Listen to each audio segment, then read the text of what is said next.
Takže vítam vás pri dnešnom tutoriáli plastová gulička. Tak začneme jednoduchým spôsobom. Súbor, nový, nastavíme si veľkosť 165x165, rozlíšenie si necháme na 72, obsah pozadí si necháme na priehľadný. OK, keďže vidíme, že tu máme rôzne farby, aspoň v mojom prípade vy môžete mať defaultné, ale nemusíte, stlačíme pre istotu D. Vyfarbia sa nám na čiernu a bielu. Alt Backspace, keď stlačíme, tak sa nám zafarbí pozadie na čierne. Ctrl Shift Alt N, vytvoríme novú vrstvu a tiež ju zafarbíme vlastne na čiernu. Teraz ideme do Filter, vykreslenie, odlesk objektívu. Tu máme nastavený dosť veľký jas, ale záleží na nás, ako bude vyzerať gulička, vlastne záleží od toho, kam umiestnime tento kruh a v akej intenzite. Takže dáme si ho napríklad sem.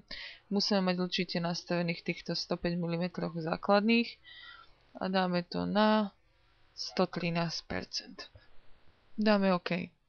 Ideme to trošku zdeformovať, takže filter, deformácia, polárne súradnice. Dáme polárne na pravouhle. Vznikne nám takýto vlastne ako keby oblúk.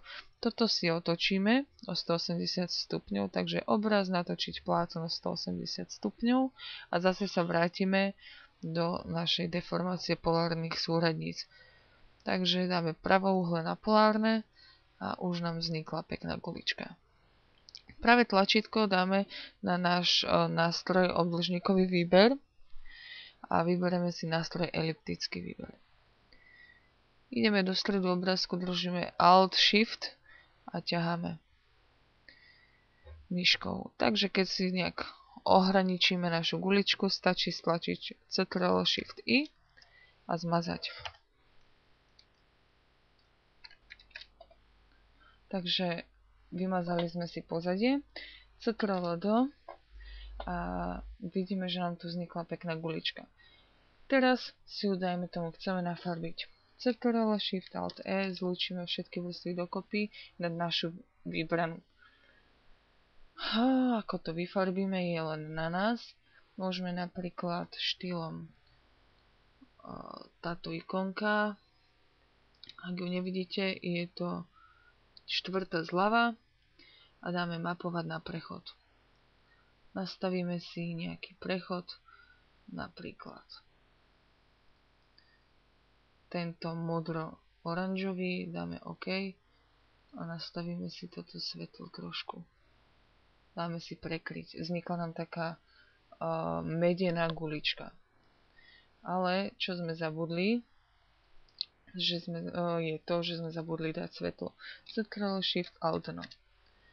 Zoberieme si štetec a klikneme na našu vrstvu, kde máme guličku orezanú.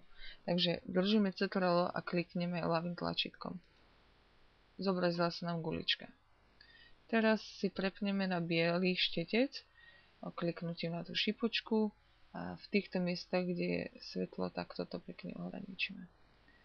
Teraz zoberieme nástroj výber a posunieme trošku tento kruh a dáme delete, aby nám vznikol takýto mesiačik. Teraz ideme do filter, rozostrenie gaussovské a nastavíme si to na 10 obrazových bodov. Dáme OK.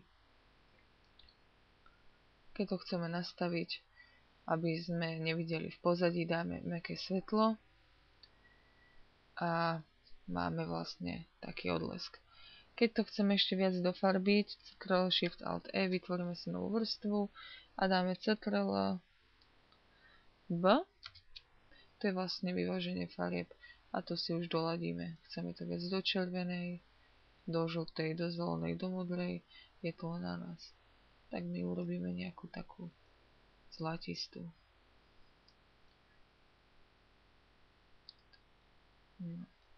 Ešte svetlo nejaké pridáme. Čím dáme ostrejšie svetlo, tak je to také kontrastnejšie, ale dáva to dojem blesklosti. Takže dali sme si niečo, dáme OK.